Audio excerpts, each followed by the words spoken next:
बिस्मिल्लाहिर्रहमानिर्रहीम। कुरान करीम में अल्लाह ताला का इरशाद है, व इन त्वाइफ़तानि मिनल मुअमिनीन इक़्ततलू फ़अस्लिहू बैनहुमा, कि अगर मुसलमानों के दो जमातों में आपस में लड़ाई हो जाए, झगड़ा हो जाए, कत्ल क़िताल हो जाए, फ़अस्लिहू बैनहुमा, तो उन दोनों के दरमियान सुलह कराए।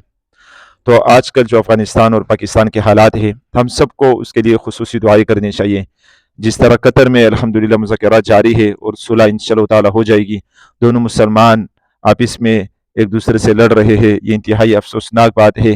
अल्लाह ताला की तरफ हम सबको जो है ना रुजू करना चाहिए, दुआएं करनी चाहिए, क्योंकि बॉर्डर के इस तरफ हमारे पाकिस्तानी मुसलमान फ़ौजी जिसके दिल में ईमान है, जो मुसलमान है, वो नारे तकबीर अल्लाह अकबर का नारा लगाते हुए बॉर्डर पार अफ़गानी फ़ौजी को शहीद कर देता है। और इसी तरह बॉर्डर पार उस तरफ से अफ़गानी फ़ौजी जो मुसलमान है, जो कलमा गो है, जिसके दिल में ईमान है, वो भी नारे तकबीर अल्लाह अकबर का नारा लगाकर हमारे पाकिस्तानी फ़ौजी को शहीद कर देता है।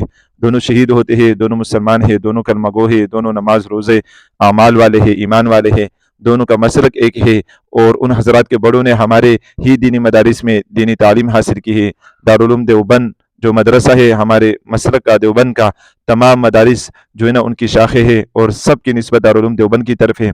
हमारे पाकिस्तान के मदारिस की निस्बत दारुल उलूम देवबंद की तरफ है, अफगानिस्तान के मदारिस की निस्बत दारुल उलूम देवबंद की तरफ है।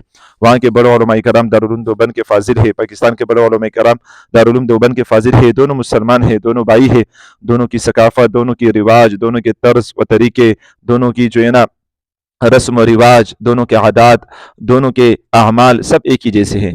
बस ये जब मुसलमानों में आपस में तलवारें बंदूकें चलती है, तो याद रखिएगा फ़ायदा सिर्फ कुफ़ार को होता है, मुसलमान को सिर्फ और सिर्फ नुकसान होता है। तो ये सिर्फ सरहदी की दूरी नहीं है, सिर्फ सरहद का जंग नहीं है, बल्कि ये हमारे दिलों का ज़ख्म है। याद रखिएगा अक़वाम मुत्तहिदा बनने से पहले जब खिलाफत उस्मानिया कायम थी, तो उस वक्त ये सरहद, ये लकीरें नहीं होती थी। काफिरों ने मुसलमानों के लिए छोटे छोटे मुल्क बना कर दे दिए, और फिर हर मुल्क ने अपने दूसरे मुसलमान मुल्क के दरमियान एक लकीर खींच दी। अब उस लकीर से कोई उधर जाता है तो वो मार देते हैं, कोई उधर से यहाँ आते हैं तो वो मार देते हैं। तो अल्लाह ताला से दुआ करनी चाहिए कि अल्लाह ताला जो है ना हम सबको अल्लाह और उसके रसूल सल्लल्लाहु अलैहि वसल्लम के अहकामात को उसी तरह समझने अमल करने की तौफीक नसीब फरमाए। और हमारे मुसलमानों में जो खूनरेज़ी है, जो जंग जिदाल है, अल्लाह ताला इनमें सुलह पैदा फरमाए। कतर वालों को और सऊदी अरब वालों को अल्लाह ताला कामयाब फरमाए कि दायमी हमेशा की सुलह हो जाए, हमेशा जो है ना मोहब्बत के साथ एक दूसरे के साथ रहे। और सोशल मीडिया पर तमाम मुसलमानों को चाहिए, तमाम मुसलमानों को गौर फिक्र करना चाहिए कि एक दूसरों को गालियाँ ना दे, एक दूसरे को बुरा भला ना कहे, एक दूसरे के पीठ पीछे ऐसी बातें ना करे कि कल आपको इन बातों पर, इन गालियों पर पछतावा होना पड़े। तो लिहाजा दुआएं करनी चाहिए। दोनों मुसलमान हैं, दोनों मुसलमान मुसलमान को काट रहा है। दुआओं के अलावा, इस्तग़फ़ार के अलावा, अल्लाह की तरफ रुजू के अलावा आम मुसलमानों के लिए कोई और चारा नहीं है। जो सोशल मीडिया पर जो है ना एक दूसरे के खिलाफ गालियाँ देते हैं, जंग बंदी हो गई लेकिन मुँह बंद नहीं हुई। अफसोस की बात है, जंग बंद हो गई, वहाँ जो है ना हुक्मरानों के सतह पर, फौजियों के सतह पर जंग बंदी हो गई, लेकिन सोशल मीडिया में मुसलमानों की मुँह बंदी नहीं हो रही है। तो मुँह बंदी भी ज़रूरी है।